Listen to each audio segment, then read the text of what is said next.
So a question I get often is, what is the difference between purchasing a wildflower mix from American Meadows and what somebody might find over the counter at a local big box? And I think there are three important factors that really differentiate the products that we sell and what you find, again, at a local big box store.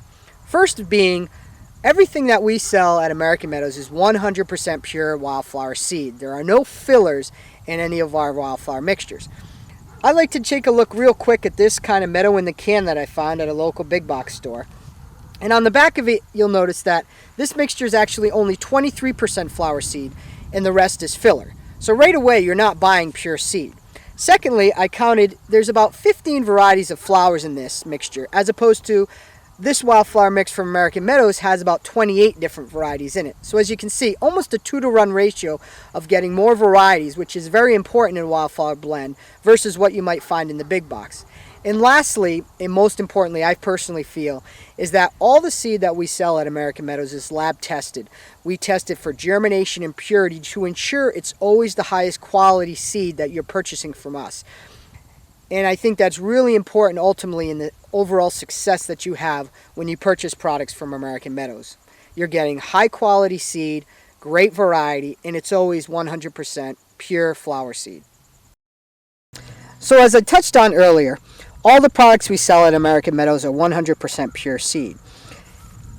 On the back of all the toppers that we have on our packaging, we have a full list of the flowers that are included in the mixture.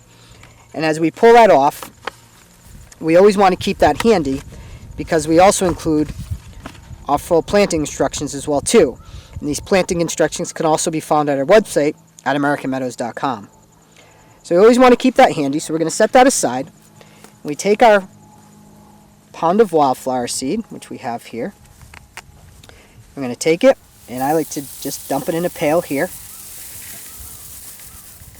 I always find it interesting to take a look at all the different seed sizes that we have, the pure seed there. So we've got our seed in our pail, and then we're going to take our play sand, our builder sand, and we're going to dump in our builder sand as well. And as you can see here, the sand and the seed, it mixes very well together. And this is going to be beneficial when we start broadcasting to ensure we get a nice, even distribution. So we've got our seed and sand all mixed up and ready to sow. There are a couple different ways you can broadcast your seed. One, it can be done just by hand, or you can use some of these common broadcast seeders. I'm going to choose to use one of those today. So I've got my seed and sand all mixed up. These are very easy to use. They've got top load here. So you unzip it. I'm going to pour the seed and sand mixture into there. I want to encourage you to always use the lightest setting possible. So putting it on the smallest setting possible and going over the area multiple times will ensure a nice evenly distributed planting.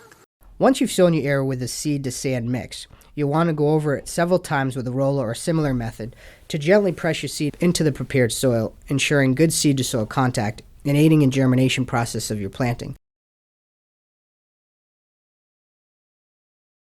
A question we get often is, when am I going to see flowers? And this gets back to really understanding what type of flowers are in your wildflower mix and the different life cycles of the plants. A mixture may include annuals, perennials, or it may be a mix of both. Annual life cycle is a life cycle where the flower blooms and drops its seed and it is completed in one growing season. The perennials will begin to bloom for us in the second and successive seasons. With our wildflower mixes, after you've sown, you should expect germination to occur between 7 to 10 days, with first flowers, assuming you've got annuals in your mixture, within 5 to 7 weeks. Another common question is, what do we do at the end of the growing season? We always recommend mowing the area down once a year at the end of the growing season, and there are two main reasons.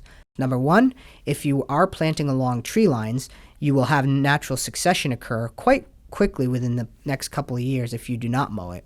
And secondly, and more importantly, is it helps disperse ripened seeds that the flowers produce at the end of the growing season.